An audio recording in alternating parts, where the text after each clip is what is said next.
वैज्ञानिकों को सीरिया के प्राचीन खंडरों में हिंदुओं से जुड़ी कई रहस्यमय चीजें मिली हैं। हाल ही में खुदाई के दौरान खंडरों से ऐसे अभिलेख और स्थापत्य चिन्ह मिले हैं जिनमें हिंदू वैदिक श्लोकों और प्रतीकों की झलक दिखाई देती है।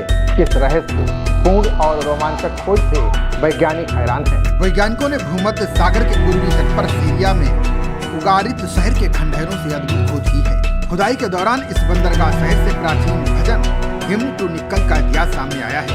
इस गाने को अभी तक का सबसे पुराना लिखा गया संगीत माना जा रहा है।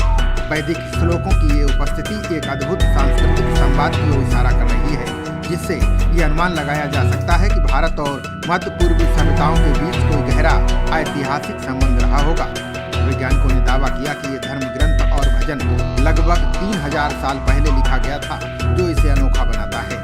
प्रीप्रिंट्स में जारी अध्ययन के अनुसार हाल ही में कैलिफोर्निया यूनिवर्सिटी और सांता बारबरा के वैज्ञानिकों ने इस पर रिसर्च किया, जिसमें उन्होंने पाया कि इस भजन की लय की संरचना भारत के सबसे प्राचीन और पवित्र ग्रंथ ऋग्वेद के छंदों से मेल खाती है।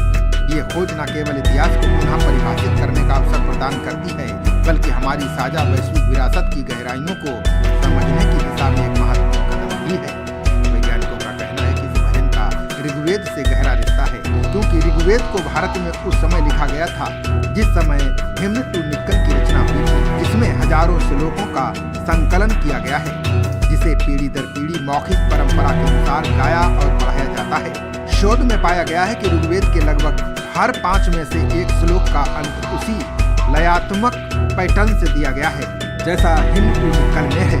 ये कोई संयोग नहीं है।